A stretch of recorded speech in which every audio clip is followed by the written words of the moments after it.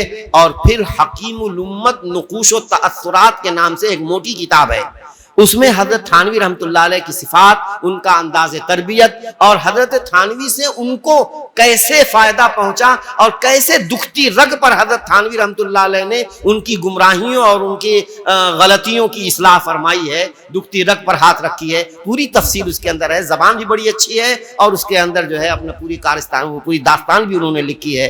تو میں یہ کہہ رہا ہوں میرے بھائیوں اور دوستو کہ صحابہ رضی اللہ تعالی عنہم بڑی عمر میں جو نبی کریم صلی اللہ علیہ وسلم کی صحبت میں جو آئے ہیں تو وہ نوجوان تو کم ہیں، بڑی عمر کے لوگ زیادہ ہیں، اور اس بڑی عمر میں انہوں نے علم حاصل کیا ہے اور اس بڑی عمر میں انہوں نے اپنا تزکیہ کرایا ہے. تو میرے دوستو کسی کے ہاتھ میں ہاتھ دینے کے لیے یہ کوئی عمر نہیں ہوتی، بلکہ اصل چیز تو یہی ہوتی ہے کہ جب آپ عالم ہیں اور آپ دینی خدمت میں لگے ہوئے ہیں تو اس خدمت کے اندر اعتدال پیدا ہونے کے لیے ضروری ہے کہ وقت کے مشائخ حقہ میں سے جس سے آپ کو مناسبت ہو اس سے آپ اپنا تعلق قائم کر لیں. یہ تعلق ہی فی نفسہ ہی اتنا مؤثر اور اتنا کارگر ہوگا کہ اس کے ذریعے سے انشاءاللہ العزیز بہت کچھ کام بنے گا. اور ایسے طریقے سے اللہ مدد فرماتے ہیں کہ یہ تو تجربہ ہی بتاتا ہے جس کو بیان کرنے سے باہر ہے. بہرحال تو حضرت مولانا عبدالباری ندوی صاحب، مولانا عبدالماجد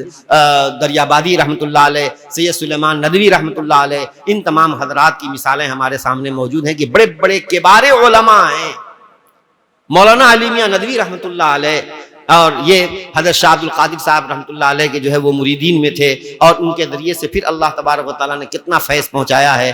اسی طریقے سے مولانا منظور نعمانی رحمۃ اللہ علیہ وہ بھی. تو یہ سب ہمارے جو اکابر ہیں، ان حضرات کی زندگیاں ہمارے سامنے ہیں. انہوں نے اپنے آپ کو جب تک کسی برگد سے باندھ نہیں لیا تب تک ان کے فیض کے اندر نکھار پیدا نہیں ہوا اور عموم پیدا نہیں ہوا. یہ اسی اس کا فیض کا اثر ہے.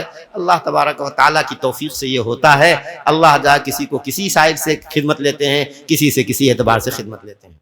عمر میں پٹائی کیا جا سکتا ہے، اس کے لیے کوئی شرعی حدود ہے، شرعی عمر ہے، اور کن باتوں کا خیال کرنا چاہیے، یا بالکل حتمی طور پر منع ہے؟